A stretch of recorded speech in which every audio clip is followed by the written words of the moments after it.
Gootota Oromoo isatti koomandoo tooree tottoba'aa haawusoo nasiroo duuleen faaka hawwasii leenjisoo dhiigaa harka laachuu dinnaan harma muran harka kennuu dinnaan harka muran sanyii balleessuudhaaf isa garaa biintuudhaan adamsan.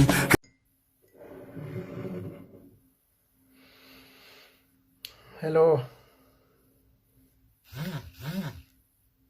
Akkam jirtu jenneerraa baga nagaan dhuftanii marii keenya har'aa keessatti waa'ee biyya keenya ilaallaa. Egaa waa'een biyya keenyaa kun waan qoosaatti salphaatti waan dhumu miti, baay'eedha. Dabalata baay'ee qabna jechuudha. Biyya kan biraarraa wanta dabalamee waan dubbatamuu qabu hedduu waan qabnuu fi isa kana keessa hanga tokkoon hanganaa galee dubbachuu barbaade. Innis gaa ammatti wanti nu dhabne inni guddaan nageenya, dimokiraasiidha, waliigalteedha,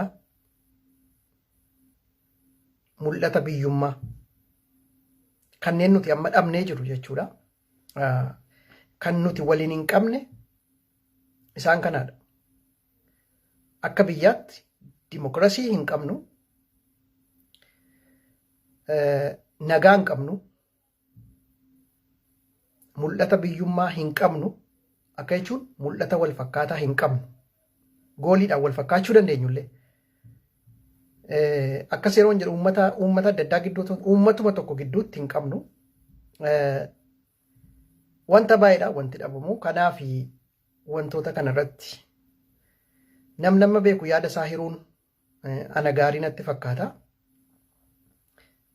Tarii bara kana miidiyaan waan baay'ateef namni hiika akka qabutti hin ilaalu. Waa'ee biyya ofii garuu karaa danda'an hundaan cal jechuun gaarii miti. Keessumaa namoonni positivity wanta jennu irratti hojjetan yaadota positive ta'an, yaada biyya ijaaru, yaada uummata ijaaru, yaada tokkoomsu, yaada nagaa fidu warri qaban yoo baay'inaan gumaachan gaariidha jedhamee abdatama. Itoophiyaa keessatti amma kan rakkannee namoonni yaada gaarii qaban, namoonni yaada qajeelaa akkaataatti biyyi ijaaramu qaban baay'een yookiin dhokatanii jiru, yookiin ba'anii dubbatanii, yookiin sodaa keessa jiru, yookiin immoo maal na dhibde wanti jedhus jira. Isa kanarraa kan ka'e namoonni yeroo dubbatan biyya diigan, namoonni yeroo dubbatan nama diigan, namoonni yeroo dubbatan ajjechaa balaa adda addaa labsan miidiyaa to'atanii jiru. Namoonni finxaalessummaa labsan, namoonni warri kaan immoo warri qoosaa xixiqqoo kan qoosan waa'ee biyyaa dhiisanii jechuudha. Isaan akkasiitu miidiyaa biyya sanaa to'atee jira. Itoophiyaa keessatti miidiyaaleen kanaan to'atamanii jiru. Itoophiyaa keessattuu hin ta'in gaa miidiyaa Itoophiyaa ta'e kan biyya alaa jirus akkasumaa jechuu kooti. Kan miidiyaa Itoophiyaa ta'e kan biyya alaa jirus haaluma kana keessa jira. Kanaaf egaa nus amma nu galee dubbachuun gaariidha isa jedhu kaasufanii sheerii godhaa warri seentan namootaan nugaa yaadota turtii gidduu kanaarra jiran irratti waa dubbachuu barbaada. Kan uummanni keenya akka beeku barbaachisu. Isa irraa tokko turtii tokkummaa Afrikaa, walgahii tokkummaa Afrikaa irraan eegala. Walgahii tokkummaa Afrikaa taansee waa'ee marii biyyoolessaa sana irratti yaadan qabu wantan keessa beekus dubbadha. Isa kanatti taansinee immoo akka Oromootti nuti maal gochuudha, akkama goonu kan jedhu yeroo hundaa ni dubbanna. Caalaatti isa kanarrattis hin mari'annaa jechuudha. Kanaafi gara walgahii tokkummaa Afrikaatti yeroo nufu carraa Oromoon qabu keessaa Inni guddaan tokko magaalaan Oromoo lafti Oromiyaa magaalaa siyaasa Afrikaati. Magaalaa guddoon Oromiyaa kan lafa Oromiyaa handhuura Oromiyaa irra jirtu Finfinneen magaalaa siyaasa Afrikaati. Magaalaa guddoo siyaasa Afrikaati. Kuni Oromoodhaaf carraa guddaadha. Carraa bareedaadha. Yoo itti fayyadamuu dandeenye carraa gaariidha. Hanga ammaatti itti fayyadamin jirra. Akka siyaasaatti Itoophiyaan fayyadamaa jira. Garuu wantoota hedduu dinagdeedhaan waan hedduu itti fayyadamne hedduu qabna. Dhaabbanni Afrikaa Yuuniyen jennu kun tokkummaan Afrikaa kun dhaabbata qoosaa miti. Dhaabbata bajeta guddaa qabudha. Kanaafi Oromoon karaa hedduu itti fayyadamuu ni danda'a. Kana qofatu hin ta'in immoo Afrikaanonni walitti dhufanii magaalaa isaa keessatti siyaasa ardii isaanii keessatti geggeeffamu mari'achuun kun waan dhufeef qaba. Amma ammaatti nuti promoot hin goone malee Oromoon dhimma Afrikaa keessatti hagam ga'ee guddaa akka qabu wantoota hedduudhaan kaasnee dubbachuu ni dandeenya. Egaa maqaa Itoophiyaa jedhamu sana keessa wanta dhokatee fi namni baay'een isa akka kan keenyaatti waan ilaallee fi ija akkasiitu jira waan ta'eef malee contributionin Oromoo Afrikaa keessatti iddoo guddaa qaba. Fakkeenyaaf South Africa yoo fudhanne Afrikaa kibbaa jechuun Afrikaa keessa biyya guddateedha. Biyya immoo yeroo dhiyootti sirna colonization jalaa ba'e. Nelson Mandela fa'aa qawwee hiikuu akkamitti qawween akka dhuka'u waa'ee waraanaa waa'ee nationalism maal jedhama sabboonummaa kan barsiise Jeneraal Taaddasaa Birruuti. Jeneraal Taaddasaa Birruufaatu barsiise Itoophiyaa dhufee jechuudha.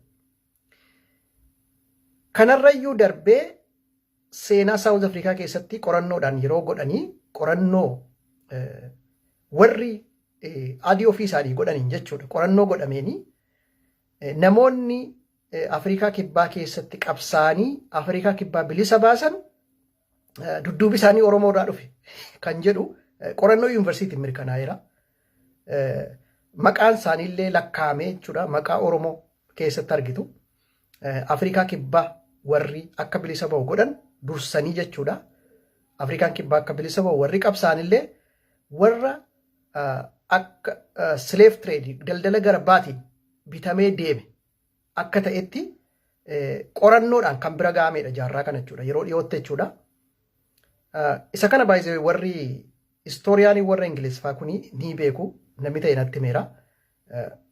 Ajaa'ibsiifadheen dhiise. Wanta baay'eetu jira jechuudha. Afrikaa keessatti Oromoon akka xiqqootti of ilaalla.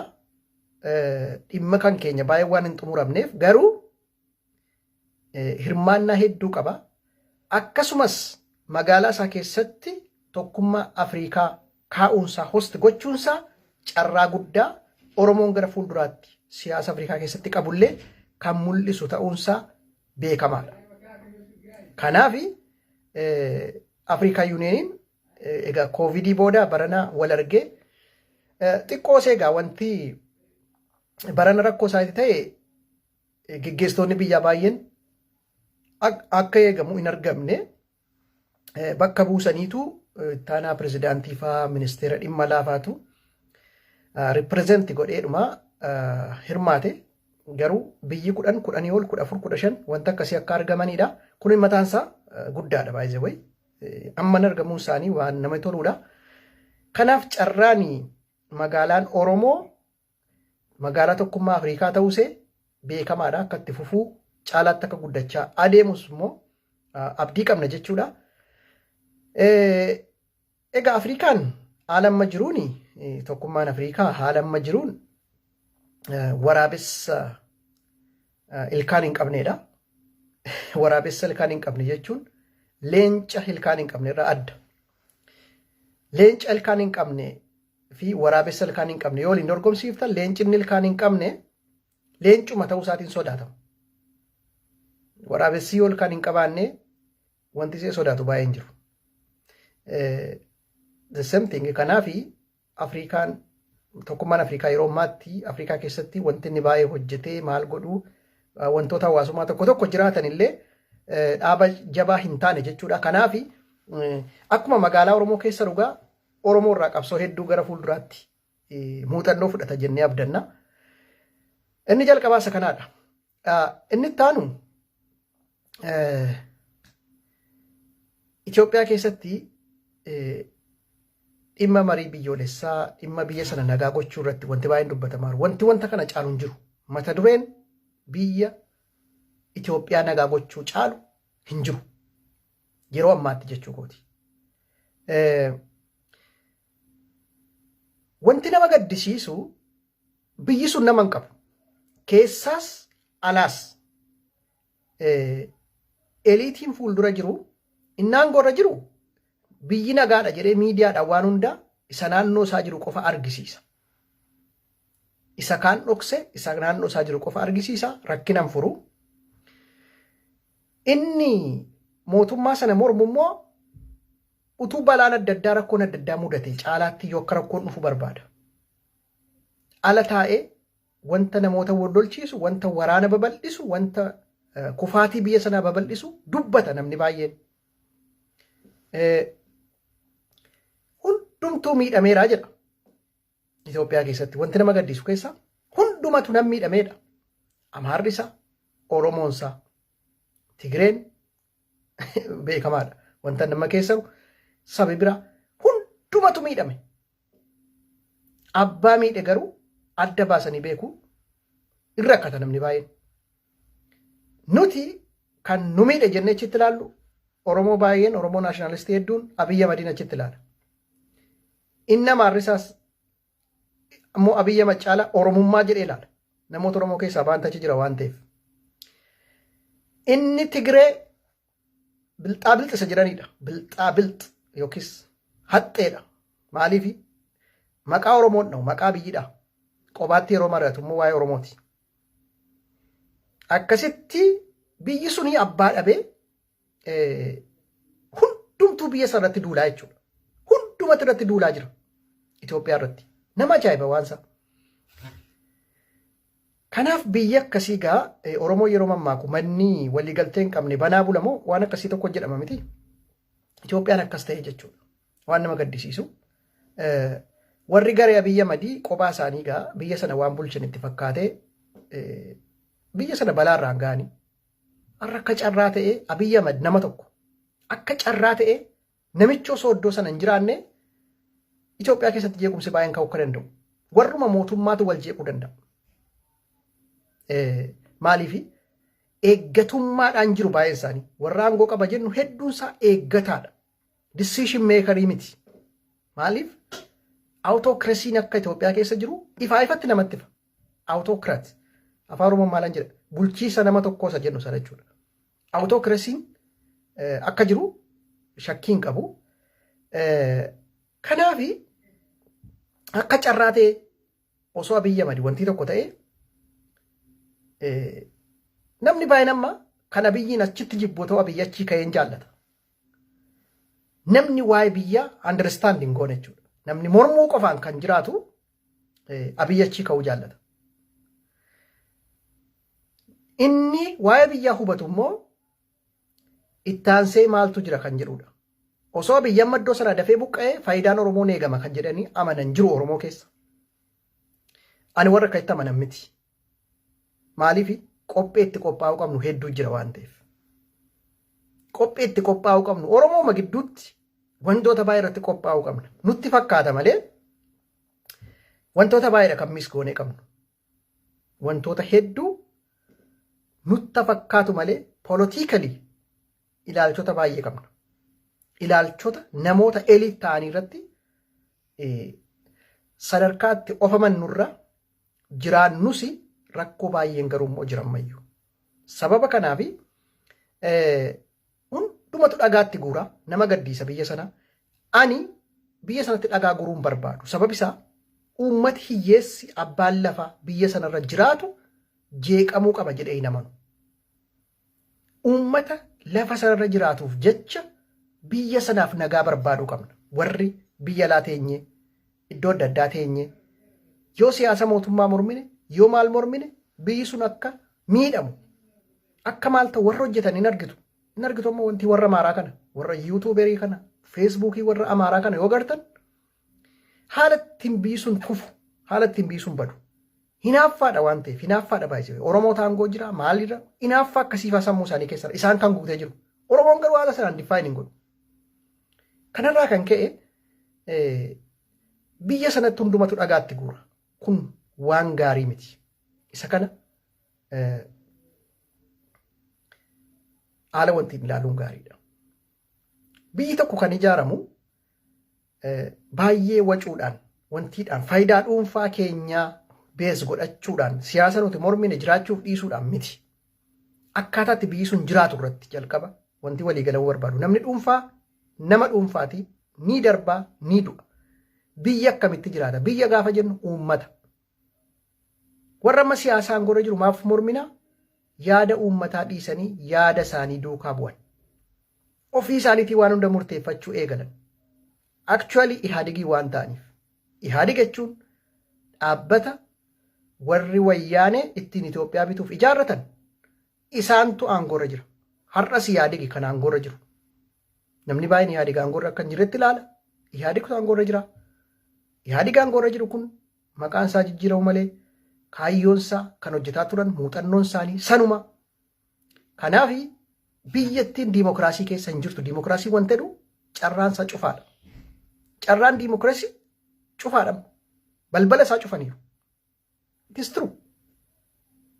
Kana namannu yoo jettan warri baay'een jala jiru silayyuu ergamaa waan ta'eef hubachuu dhiisuu danda'a. Abiyyi Ahmad garuu abbaa irree ta'uusaa ofiisaa of beeka.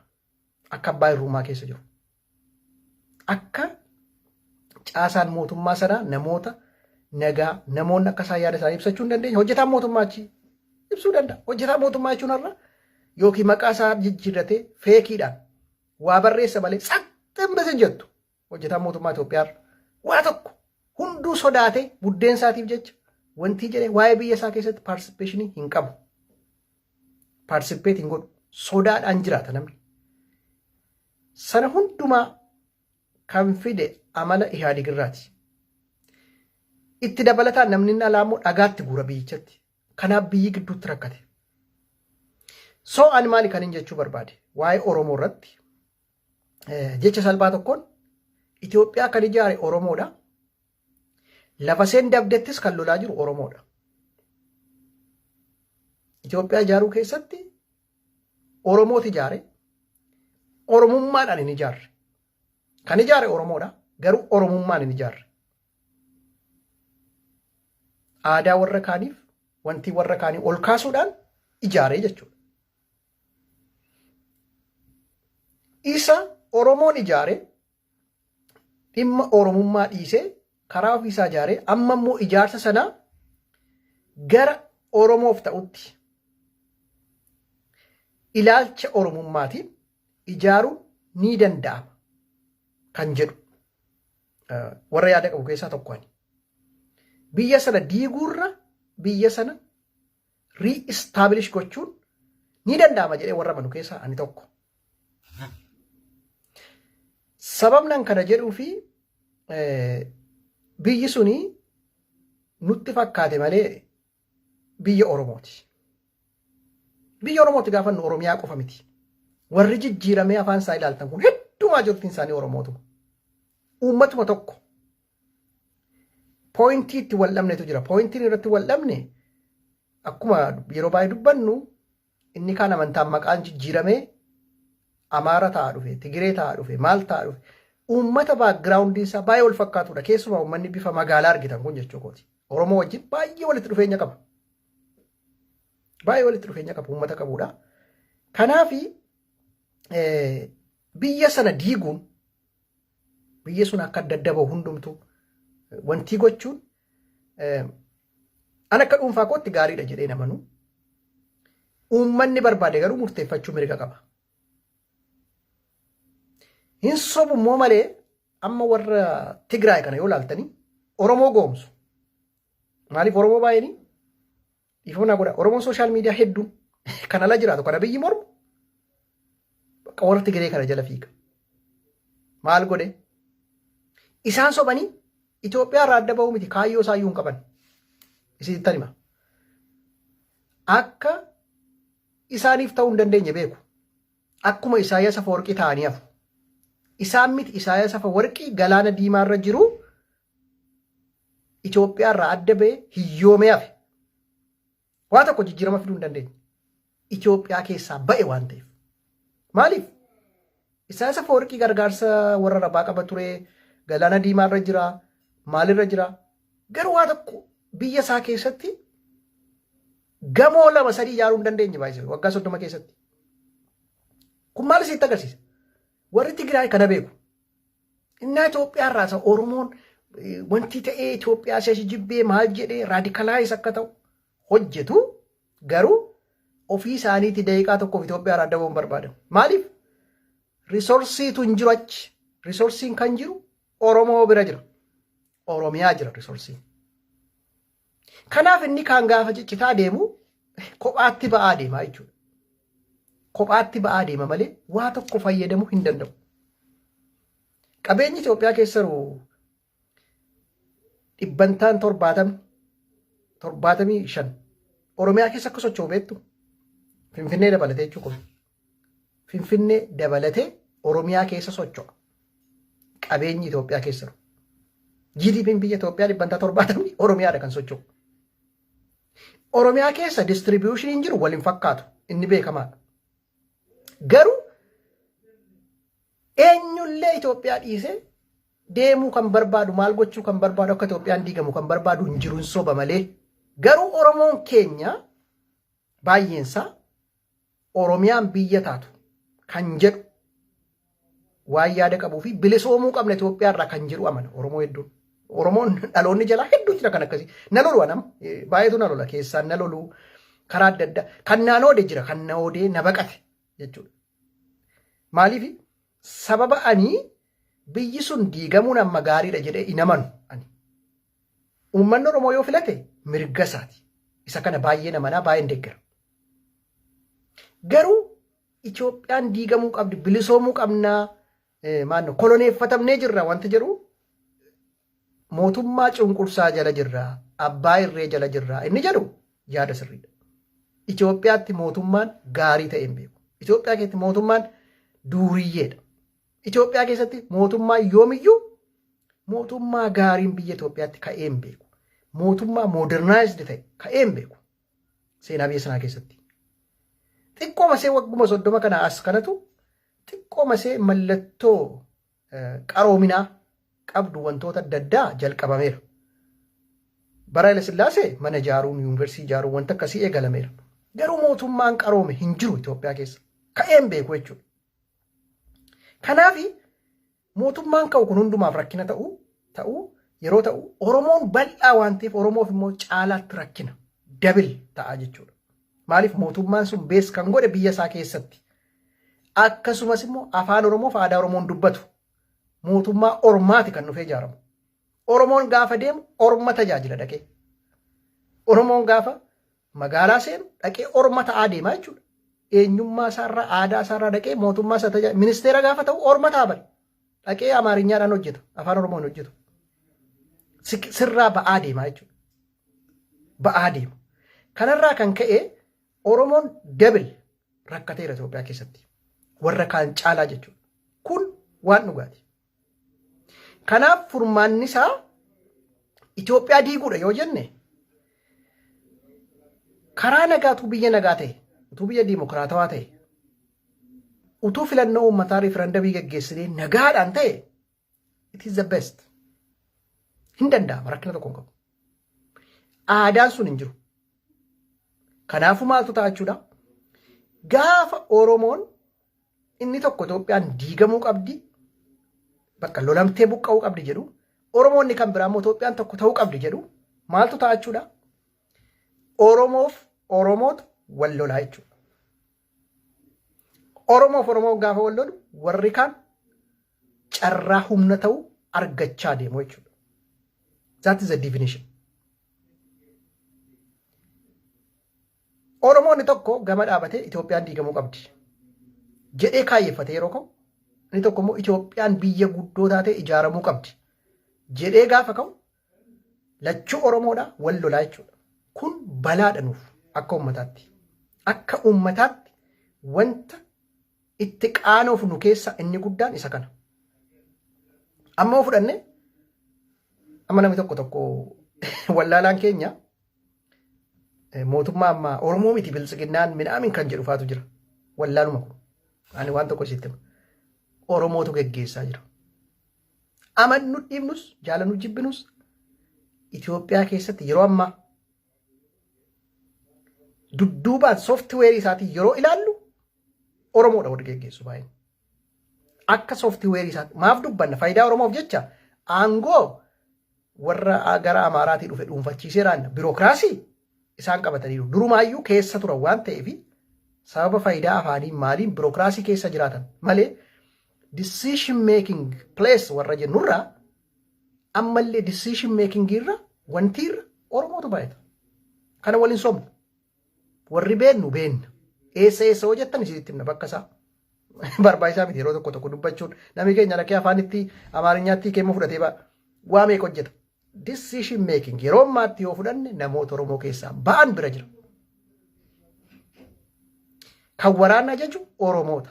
Oromootuma Oromoo qulqulluudha. Oromiyaatti dhalate miti Oromoodhuma. Kan keenyas achi kan waraana nuuf ijaaru Oromoodha. Waan isin dhibu yoo siyaasa sirrii yaadne ta'e lamman isaaniiyyuu hin jibbinu. Inni alaa qabsaa'us sirriidha. Maaf sirrii ta'a? Miidhaa biyya Itoophiyaatti ga'ee rakkina biyya Itoophiyaatti uummata Oromoo irra ga'e sanaa fi hanga irraatti gidiraa ta'e sana furuu kan dandeenyu Oromiyaan yoo biyya taate qofa jedhee kan amanudha. Namicha kanaan diinaa, ashabbaariidha, maaliidha inni jettu ni kaadireen jettu karaa sirrii miti. Inni wallaalu. Diinas miti. Maan ashabbaarii maadha inni shororkeessaas miti. Garuu maalidha? Namichi jagna kaayyoo siyaasaasaa fiixa baasuudhaaf uummaticha bilisa baasuuf lubbuusaa kennee lola. Akkasitti fudhachuudha. Shiftaas miti. Siyaasa jechuudha. Kaayyoo qaba uummata kootiif kanatu taa'ee karaa sana filate. So namni kun jagna malee namni kun diina miti. Innas immoo Itoophiyaan tokko ta'uu qabdi, ijaaramuu qabdi jedhee Biraanuu Juulaa ajajaa waraanaa ta'ee Abiyya Malachii wanti olaanaa ta'ee Itoophiyaa tokko goonee ijaaruu qabna jedhee ka'u immoo innis diina miti. Amma kan rakkanna asitti bari finxaalessummaa gamaa gamanaan nu rakkise. Isaanis diina miti. Akka kaayyootti diina miti. Yaadni isaanii. Yaada diinaa miti. Kaayyoon isaanii yaadni isaanii akka yaadaatti yaada diinaa miti. Yaada sirriidha. Akkamitti haraawwannu kan jedhu irratti garuu karaa isaaniitti raawwachaa dhufan ammamaatti rakkina qaba. Maaliif? Meeshaan ammayyuu Ihaadig jennu kan biyya bulchu kun meeshaa warri wayyaanee ijaarratanii jenneerra. Meeshaa kana yeroo ijaarratan isaan nama dadhabaa filachaa tura. Nama conscious ta'e, cimaa kan ta'e, jabaa kan ta'e ittiin butan aangootti. Ol hin butan. Warruma xiqqoo sochootu ammaa kanallee bara 1998-97 waan akkasii keessatu abbaa duudhaafaatti seensan ijoollee baay'ee yuunivarsiitii baate. Malee nama xiqqoo fooyyee qabu conscious ta'e ittiin seensisan siyaasatti. Achitti irraa abaa'uudha jedhanii. Tooftaa akkasii uumanii ofii kan isaanii keessaa immoo nama bestii fudhataniitu bulchuuf akka isaaniif ta'utti Ihaadigin akka itti ijaaran. Ihaadig isa gaafa sana ijaarametu biltsiginnaa ta'ee jira. Kanaaf raawwachuu irratti baay'ee danda'u jechuu nama rakkisa. Garuu akka yaadaatti Itoophiyaa tokko goonuu biisuun tokko ta'ee jiraatu jechuun isaanii dogongora jedhee itti namanu. Kanaafuu furmaanni akkami kan jedhudha. Furmaati maala ta'uu isa jedhu. Furmaanni maala ta'uu isa jedhuu fi ani kaayyoon warra wal lolu kana gidduu jiru kan natti mul'atu waa lama. Tokko gar lachuu akkaataatti understand wal godhetu rakkina qaba. Lachuutu dogongoree jira. Akkaataan itti understand wal godhu rakkina qaba. Lachuu dogongoree jira gaafa hin jedhu baay'ee ijoollee waboo keessaa baay'ee ijoollee beektota. Isaan baay'ee dogongoruu isiniin jechaa jiru. Beektota baay'een isaanii. Maqaa sanaan kan hojii baay'ee hojjetu jiraachuu danda'a. Garuu beektota. Gaaf tokko waa'ee Itoophiyaa diiguu fi maal gochuu kaasanii hin beekan. Waa'ee uummata Oromoo bilisoomsuuti kan isaan dubbatan. Uummata Oromoo bilisoomsuu jechuun jecha sirriidha. Biyyi sun garuu ni diigamoo hin diigamu kan jedhu irratti hin kaasan. Tokko tokko garuu wallaalaan waa'ee biyya sana diiguu kaasa. Amma dubbachuun barbaachisaa miti. Biyya diiguu waan qoosaa miti. Waan hedduu qaba ofirraa. Diinota baay'ee har'aa caalan bor fidee dhufuu danda'a. Wallaalaan keenya garuu isin jibba yeroo isin akkan jettan. Kanaafi furmaanni jiru an akkanatti fakkaatutti akka uummataatti jechuudha. Lachuu gidduutti miidil taanee dhaabbachuu danda'udha. Miidil taanee yeroo dhaabbannu waraanni bilisummaa Oromoo wanti isaan godhan, wanti isaan gochaa jiran karaa wanti qajeelaadha. Uummata Oromoo jajjabeessuu qaba. Protekshinii gahaa kennuufii qaba. Protekshin gochuu qabu isaanis. Siyaasni ABO siyaasa ganamaa kaasee siyaasa qajeelaadha. Siyaasa dhugaati. Dhugaa uummataati. Laphee uummataa keessatti barreeffame. Sirriidha. Garuu siyaasa naashinaalizimiidhaan deemu waan ta'eefi osoo warri siyaasaa waan gaarii yaadanillee booda rakkina baay'ee fidee dhufa. Baay'ee wanta tokko sitti himan. Sabboonummaa uummataa ni jennu kun, naashinaalizimii ni jennu kuni gaafa rakkoo qabdu ittiin uummata kakaasta malee ittiin biyya ijaara yoo jette balaa baay'ee keessa buuta. Waan waliin sobne tokko. Nutti himamne wanti baay'ee. Naashinaalizimiin gaafa rakkina qabdu ijaaruuf, walitti fiduuf, eenyummaa barsiisuuf gaariidha. Guutummaamatti naashinaalizimiidhaan biyya ijaara yoo jette garuu yoo biyya tokko taate it may be good. Yoo uummata tokko taate biyya akka Itoophiyaa keessatti garuu maal uumtaa ekstreemistootatu uumama. Fakkeenyaaf ABO'n Oromoodhaaf lola miti. Bor dhufee Itoophiyaa ijaarra yoo jedhee isuma ABO deeggaraa turetu ABO irratti ka'a. Maaliif sana jechaa guddifne waan ta'eef Oromiyaa qofa jechaa waan guddifneef Itoophiyaa wanta dhuunfidiniidha. Jedhee deebee si lolaa jechuudha. Sitti galagaleetu si lolanniyyuu. Inni immoo lola eegala. Caakkaa galanni immoo yoo barbaade. Akkaataatti maa guddannetu sana waan ta'eef. Naashinaalizimiidhaanii rakkina darbuudhaaf waliin tokko ta'anii yeroof qabsaa'uudhaaf naashinaalizimii fayyadamuu dandeenya. Sabboonummaa sana gaa'ee fayyadamuu ni dandeenya. Nu fayyadas, nu guddisas. Ol nu butee Oromoo baay'ee guddisee baay'ee aadaa keenya maal keenya hedduu lafaa kaasee ol fide. The best. Hanga dhumaatti kanaan ijaaraa deemna yoo jette garuu gaafa wanti baay'ee sirraa'u inni lafaa ka'u bahaayilenya. Hubannaa isa waliinii kana irratti rakkina baay'ee fidee dhufuu danda'a jechuudha. Kana bara amma naashinaalizimii warra Amaaraa warra jalqabaa jiru kaalaalaa. Waa'ee isaanii otoo hin ta'in waa'ee Oromooti kan isaan qabsa'an. Inaaffaa jibba expansionism isa jennu maali babal'annaa wantoota akkasiiti. Maaliif naashinaalizimiin isaanii reefuu jalqabaa jira waan ta'eef. Naashinaalizimiin gaafa jalqabu adagaadha. Itti fufee hamma dhumaatti deemas yoo ta'es balaa baay'ee qaba. Kanaafi siistemiin jijjiiramee namoonni economic fi rule of law isa jennu jalatu hiriiraa dhufu gaafa biyyi ijaaramu. Gaafa biyyi ijaaramu rule of law jalatti ijaaramaa dhufta. Economic empire taata. Siistemiitti ijaaramu.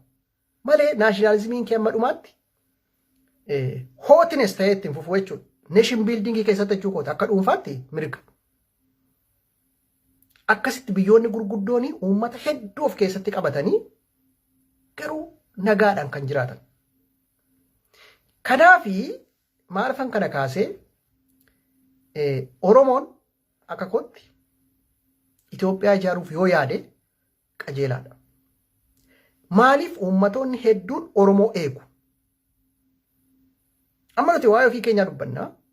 Uummanni biraa baay'een garuu waan Oromoon jedhu eegu. Waan isin ajaa'ibu. Itoophiyaa keessa uummata sabaaf sablammii 70-60tu jira jenna. Mee 70-60 haa dhiibnu 30-40 jira yoo jenne siyaasa biyya sanaa keessatti aayidooloojiin jiru garuu waa sadiidha kan agarru. Uummata baay'ee qabsaa'u. Tigraay, Oromoo, Amaara siyaasni jiru warra kanaadha. Kanaafi Oromoon yoo biyya Itoophiyaatiif falme yoo biyya sanan ijaara jedhee uummatoota kibbaa kana hedduu of duuba hiriirsuu danda'a. Uummatoota naannoo warra Amaara jedhamu keessa warra akka Agawuu, warra akka Qimaantii, uummatoota Kuush of duuba hiriirsuu danda'a. Sana booda maaltu ta'a jechuudha? Inni ijaara biyya sana karaa isaaf ta'uuf nageenya isaa boriitiif biyya Oromiyaa illee Oromiyaadhuma yoo biyya godhe illee baay'ee nagaa gochuudhaaf uummatoota kana sirriitti qabachuudha. Sirriitti ofitti butuu danda'u qabaa jechuudha.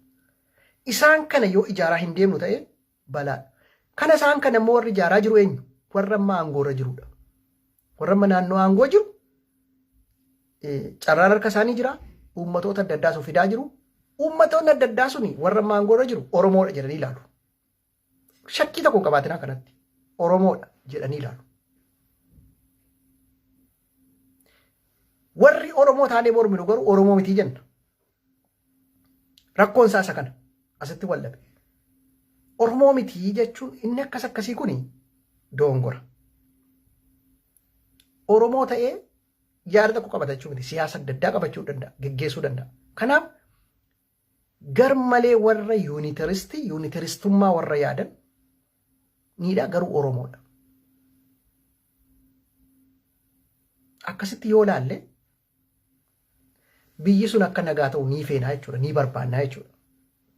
In danda'ama hundi isaa. Waraana bilisummaa Oromoo ijaaraa, Oromiyaa eegaa, warra ammaa kanas immoo warra immoo aangoorra amma jiran kanas otoo wantoon ta'in Oromoon akkanitti walitti dhufu gochuudha. Humni Oromoo achi ijaaramuu fi humni waraanaa sana asii ijaaran kun bor akkaataan itti wal ta'u irratti yoo hojjete Oromoon successful ta'a jechuudha. Yeroo darbe kan nu baay'ee kan itti milkoofne keessaa tokko yeroo wayyaaneen Dabra Biraan Gaheera jette sana baay'ee milkoofne. Milkii guddaa milkoofne. Maaliif? Waboon achi Finfinneetu qabatee loluu isa jettee maal jettee wayyaaneen qindeeffattee achi Oromoo wal fixee dhuftee biyya qabachuu qindeeffatte harkatti daaraa ta'e. Daaraa ta'e. Dubbadheera viidiyoo biraatti waan ta'eef wanti ta'u. Yeroo san walitti buudhiise. Waleege. Amma warri siyaasaa, amma warri miidiyaa nu rakkisti. Warri miidiyaa mootummaa Itoophiyaa keessa amma shaneen akkasii akkas jettu sana. Actually warra Amaarinyaa dubbatu godha wanta gochuu fakkaata sammuu isaanii. Isaaniin dhiisaa. Amma Oromoon inni waraana si ijaarus, inni achi ijaarus ilma Oromoo kan afaan Oromoo dubbatu yeroo ijaaraa deemu bor walitti dhufee tokko ta'uu dhuunfaatu. Maatiidha akka maatiitti yoo laalle. Akkasitti yoo nageenya fidaa deemne gaariidha. Eliitiin keenya aangoo irratti wal dhabuu hin qabu. Ishee sana wanti hamaan isinitti himan wanti hamaan Oromoo gidduutti wanti hamaan aangoo barbaacha ija aangoo irratti wanti ta'u taanaan eliitiin keenya ishee waan hin taanedha. Aangoo irratti wal dhabuun waan hin rabbaanedha. Aangoon gidiraadha. Yoo dhugaa isaa dubbanna ta'e aangoon rakkina isaatu caala. Aangoo irratti yoo ta'e kan wal lolan ishee waan hin taanedha. Uummata sanaaf dabarsuuf jecha garuu siyaasa hojjechuuf amma siyaasni baay'ee humni siyaasa Itoophiyaa jaalannu jibbinu samma harka Oromoo jira. Kan Itoophiyaa bulchuusedha kan alaa guddatee jirus harka Oromooti. Warra amma jalaa wacan kana warra mootummaatu qabeenu rakkisaa jira warra miidiyaa warra wanti Amaaraa wacan kana isaanis karaa salphaatti bakka itti galchuu hin danda'amu. Oromoon inni ala jiru garuu waan wantiin Oromoo jiru ittiin fakkaatu. Bakka waan humna tokko hin qabne warri naannoo aangoo jiru kuni waan tokko humna hin qabanii dhumaa maaliif wayyaaneen goomsiteetti miti waraanni dhumeera. Abiyyi Ahmed waraan tokko hin qabu. Waraana xumurreerraa wanti nu hafe hin jiru. Hunda isaa akka gooneera jettee naan Oromoo baay'ee naman yeroo sana. Annan kolfa yeroo sana taa'e. Na kufalchiisa. Maaliifi waraana Itoophiyaa caakkaa Benishaangul keessa jiru nan beekaan waan ta'eef. Namni baay'een isa kanan beeku. Waraana Itoophiyaa hidha laga Abbayyaa eegu ani beeka qaamaan. Hagam akka baay'atuuf maal akka hidhatee jiru wajjinan beeka. Hagam humna akka qabu warri kaanis sana beeku. Garuu an keenya wayyaaneen itti fakkeessitee 42ኛ 30 ምናምንኛ hundi isaa dhumeera. Amma dhannee qabachuu qobaa jetteetu warra laagoomsite. Humna qabna nu paaworiidha biyya kanatti jechuu barbaadde. Oromoon kee jala bu'ee bakka dhumeera waraanni xumurameera minaamin miidiyaarra maalsa maal akaadaamishiyaanonni keenya. By the way akaadaamishiyan yeroo jennu warri barsiisaa yuunivarsiitii maali akkuma akaadaamishiyaanitti yaada akka siyaasaatti yaadu. Ifmanaa godha malee. Akaadaamishiyaaniin akka akaadaamishiyaatti yoo wantoo godhe maanni maqaan isaa xiinxala kenne sirriidha. Saayinsii isaati waan dhagee wanti godhe akka siyaasaatti yoo yaaddu sii walii galuu dhiisuu danda'a. Garuu wanti kuni wanti miidiyaa irratti arginu baay'een isaa wanti isaa soba isiniin jechuufi. Humna Oromoo ijaaramaa jira karaa baay'ee. Humna Oromoo ijaaramaa jira. Karaa baay'ee ijaaramaa. Miidhaa uummatichaa irra gahu guyya guyyaatti fiilmii hojjetamu, guyya guyyaatti wantiin siyaasaa hojjetamu sirriidha. Garuu humna Oromoo immoo ijaaramaa. Asitti maal jechuu barbaade? Bilisiginnaa appirisheet godhaa wantii godhaa jechaa hin jiru. Abiyyi Ahmediin appirisheet goonaa galateeffachuu qabnaa, jajuu qabnaa eegale jechaa hin jiru. Inni kun mirga wanti nama dhuunfaati. Kanan jechaa jiru garuu maali? Miidhamaa osoo ma jirru osoo miidhama hedduu arginu ijaaramni keenya borii immoo jira. Nutu itti amanuu dhiise malee ijaaramni gaggaariin immoo lafarratti jira isiniin jechuudha. Kanan dubbachuu barbaade. An ofii kooti mootummaan sun na ari'ates ani wanti ta'ee ari'atamaan as waan an jiruuf badeera biyyi Oromoon wantiidha hin jedhu. Maal isiniin jechuun barbaade? Akkuma rakkoo guddaan jiru wanti gaariinis Oromoof fuulduratti deemaa jira. Kanammoo kan gochaa jiru Oromoodha. Inni hidhatee alaas innasi wanti mootummaa keessaas of beeka. Of hin beekan jechuu hin dandeenyu. Yeroo birookiraasiitti seentanii akkaataatti namni miidiyaa irra jiru yaaduun hin yaaddan. Akkaataatti namichi ala jiru yaaduun hin yaaddan. Gaafa humna mootummaa taatan humna mootummaati. Itti gaafatamummaadha. Akkaataatti yaadantu adda adda. Kanaafi amma hojii gaarii warra hojjetan namoota hedduu kan beennu qabna. Kan beennu qabna. Wanta gaarii warra hojjetan jiru jechuudha. Hin gaabbamoo namni qilleensi wayii yeroo tokko tokko wanti ta'een dhufa. So maal jechuun barbaade karaa hundaa Oromoo dadhabsiifne wayyaanee jala fiiguun maal suni inni ishee waan hin taanedha. Inni wanta rabbaanedha dhugaa dubbachuudhaaf. Maaliif nu sobu warri suni soba isaanii kana Oromoo hedduun sammuun isaa achi jira nagadda mataan koo. Maaliif Oromoo achi jiru sana caalaan an beekatti siqee waan ta'eef wajjin hojjedheen beeka. Rakkina biraa tokko isaan irraa hin qabnu baay'isuu. Goddanyoo maanni miirtawwan keenyaadha. Siyaasni keenya garuu waliin ta'u. Maaliif isaan doominansii qofa barbaadu. Doominansii barbaadu. Oromoo hin dammaqnee jedhanii amanu. Kan akka ana jedhamti isaantu jedhama. Nu waamee qabeenna baay'isuu dubbachuun barbaachisu. Kanaafi dhufanii wantii keenyaan nama ta'anii ammayyuu isa yaadaniitu miidiyaan isaanii taargeet kan godhu Oromoodha. Oromoo hedduun akka mootummaa ammaa diina godhatu taargeet godha miidiyaan isaanii. Oromoo hedduun kana godhateetu wantoota ta'aa jechuudha. Innaas akka koo amma giddu galeessa ta'ee dubbatu kanaan innichi abiyyiin boru kun bilisiginnaadhaan jedha. Innichi abiyyiin deeggaru bilisiginnaa biraa immoo kunii shaneedhaan jedha. Isinii galee yaada baalaansii Oromoon akkan taragaaggaane baay'ee hojjette wayyaaneen baay'ee ta'eef baay'ee itti milkoofte baay'ee itti milkoofteetti sammuu ijoollee keenyaa hedduu jeeqanii miidiyaan kan keenya immoo kan isaanii bees godhate xiinxalaan keenya isa bees godhate kanaafi kan siyaasaan kompiitaantiin Oromoo siyaasaan yeroo ammate Tigreedha baay'ee Tigreen sappoortii fi Oromoo otoo hin ta'in TPLF jechuu kooti. Sappoortiif yookiis deeggaraa wantoo siyaasa Oromoo otoo hin ta'in dorgomaa siyaasa Oromooti. Isee warra Amaaraa. Ankan saayii nan kolfa maaliifi akkuma silee siniin jedhe Amaarri jennu Amaarri nagada sin qabu wantoos hin qabu salphaatti deebistuusa. Yabeetiin maal qoxaraa tu dhufeeyyuu waa meeqatu baasa dhiisa garuu nama kofalchiisa maaliif siyaasa nama beekumta keessaallee hin qaban. Inni kaan du'een ka'ee jedhamni du'ee faan ka'ee maal godhee sana fiin akkas godhee wanti uummata ganaamee primitive society dha. Beektuun wanti ortodoksii kun baay'ee miidiyaa primitive society dha. Waan barbaadeen dubbata rakkina hin qabu miidiyaan isaaniitu jira waan ta'eef miidiyaan Amaarinyaa waan dubbatu nutti fakkaata. Keenya immoo screenshot godha. Ani siyaasa Amaaraa akka wantoota sigaati guddaatti rakkoo tokko dhufee uumuu danda'a. Sirriidha. Rakkoo baay'ee uumuu danda'u wanti gochuu danda'u. Yeroodhaaf amma Goojjamoonni rakkoo baay'ee uumaa jiru.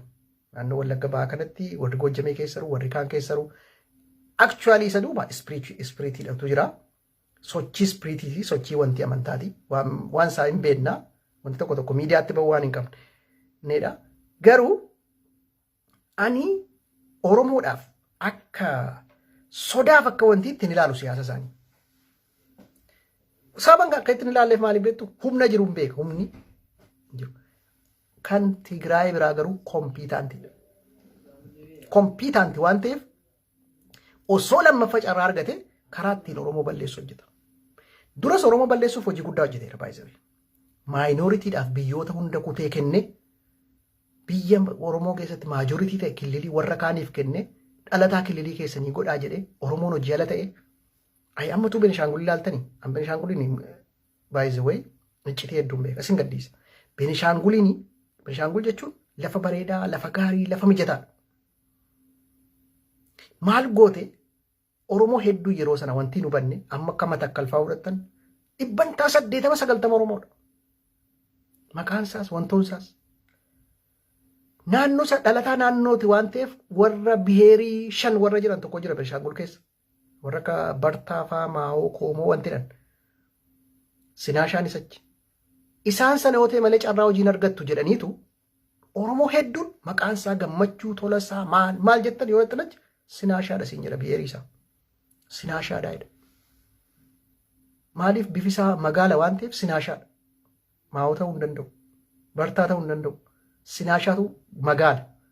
Sinaashaa ta'ee waggaa 27 darbe Oromoo irraa adda ba'ee Oromoo jibbee Sinaashaa ta'eetu achi hojjeta jechuudha. Maaliif hojiin argatu achitti dhalatee guddate. Kana wayyaanotatu hojjete. By the way, strategically hojiin wayyaaniin hojjette diinummaa Oromooti. Strategically osoo xiqqoo turte akkaataatti Oromoo xiqqeessitee bardeessu hojjette. Wayyaaniin firoomoroo Oromooti jettanii warri xiinxaltan warra siifasii wacan warri barsiisota yuunivarsiitii jettan warri maalii wacan kun gonkumaa hin beekan. Waan hin beekneef akkas ta'u. Nuti immoo keessa beenna. Hojjennee wajjin. Akkamitti akkaataa santi Oromiyaarraa NGO kutan. Wallaggaarraa akkamitti NGO missionarii dhufee hojii hojjetu akkamitti akka kutan fa'aa beenna nuti. Akkaataatti Oromiyaa wanti gochuudhaaf isaan hojjechaa turan tokko tokkoon beenna nama isaanii. Hawaasa isaanii irra miidhamu nu gaddiisa. Strategically garuu gara fuulduraattis kompiitantiin siyaasa Oromoo biyya sana keessatti wayyaanota. So kompiitantii kana kompitiishiniin isaa karaa sirrii yoo ta'e rakkina hin qabu. Akka 100 yoo ta'e 100 jiraachuu qaba. Dimokiraasii yoo ta'e. 100 ta'e 160 ta'e jiraachuu mirga hin qabu. Yoo gaate biyya isaa bu mirga isaati biyya isaa deemu. Inni garuu biyya kontaa jiru Oromootu isa kana morma malee asii. Hubannaa nu gaafata. Beekumsa gahaa nu gaafata. Beekumsa gahaa nu gaafata. An namicha hin deeggaru bulcheef dhiisee miti. Namichi waa'ee Oromoo hubata yoo ta'e that is very good kan jedhudha. Abiyyi Ahmed diina Oromooti wanti Oromooti adeellem baay'isuu. Achitti diina Oromoo wanti hin jennu. Siyaasa Oromoo karaa ittiin dhufne irratti karaa biraa irratti daandii barbaadeeran. Oromoo qofaaf hojjetu hin jedhu. Oromoo qofaaf hojjetan Itoophiyaaf hojjetu biyyattiidhaaf hojjetu. Uummata biyyattii hundumaaf hojjetu. That is very good. geggeessaadha. Yoo Oromoo qofaaf hojjetu hin jedha ta'e haqan ofii kootii barbaadu warri biraa akka dhaban gochuu kooti. Ofii haqa barbaadnoo ta'e haqa keenya eeggachaa kan biraas eeguu qabna. Inni Itoophiyaadhaaf hojjetu. Oromiyaa irratti garuu namoota dadhaboo muuduu, namoota dadhaboo waan hubanne kaa'uun sun, wanti ta'uun sun, jibbi labsame sun, jibba adda addummaa uummataa kaa'ame sun, isheen sun waan balaa guddaadha. Isaan kana sirreessuun dirqama. Isaan kana qajeelchuun dirqama. Yoo ta'uu baatan garuu harki Waaqayyoollee dhufee isaan kaasa. Jara kan otoo namni dhiisee Waaqan dhufee isaan kaasa. Dhugaan uummata Oromoo ija baasee dhufaa jira. Wal waraansi wayii itti fufa ammasii rakkinni baay'een itti fufa. Garuu dhugaan Oromoo ija dhiibee dhufee mo'achaa jira. Itoophiyaan nagaa ta'uu fi Oromoon nagaa ta'uu qaba. Gaafa Oromoon nagaa ta'e Itoophiyaan nagaa taati. Kana kan jennu Oromootu caalachaa hin jiru. Dhugaa biyya Itoophiyaatu kan Oromooti. Itoophiyaan kan nagaa dhabdeef dhugaa Oromoo awwaaluu waal yaalteef. Siyaasa biyyifaas kan nagaa dhabe dhugaa Oromoo awwaaluuf baay'ee yaalaniiru. Kallattii ofii isaaniitti hiikaniiru dhugaa uummatichaa. Kanaaf nagaa dhabaniiru. Kun ifaadha. Kanaafi nagaan deebi'uudhaaf Oromoon nageenya argachuu qaba. Gaafa Oromoon nagaa ta'u inni kaan nagaa ta'aa deema. Waci warra kaanii fagoon ga'u. Yoo Baardaaritti waci Baardaarii hin ba'u. Yoo Gondorii jeeqa ta'e Gondorii hin ba'u. Oromoon amma nagaan argannetti garuu Itoophiyaa walii galatu jeeqama.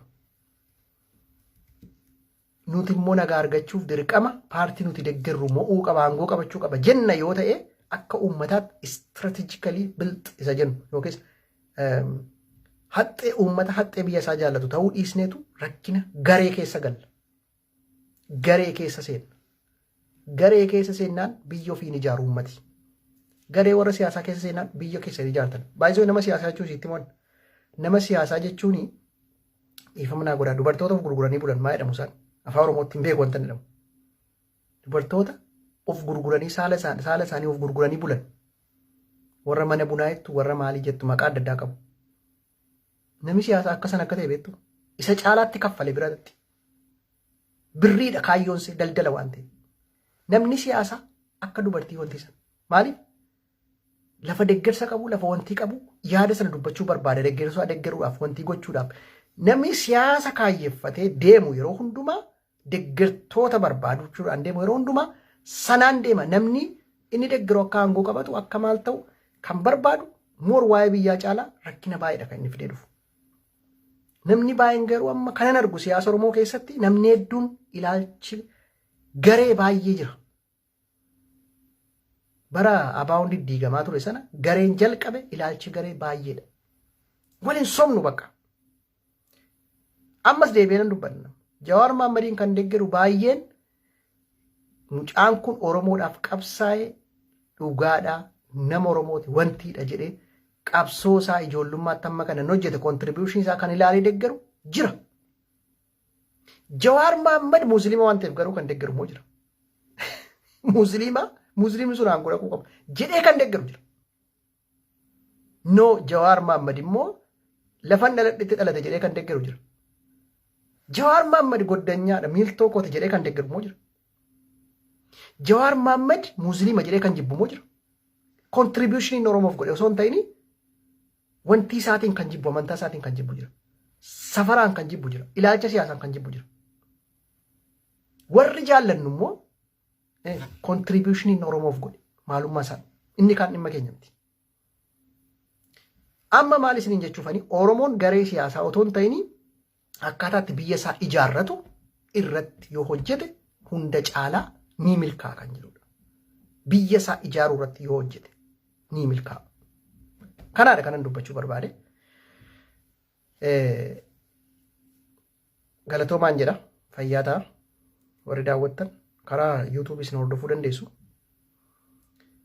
Yaada madaalawaadhaan yoo deemne hundumarra gaarii ta'a.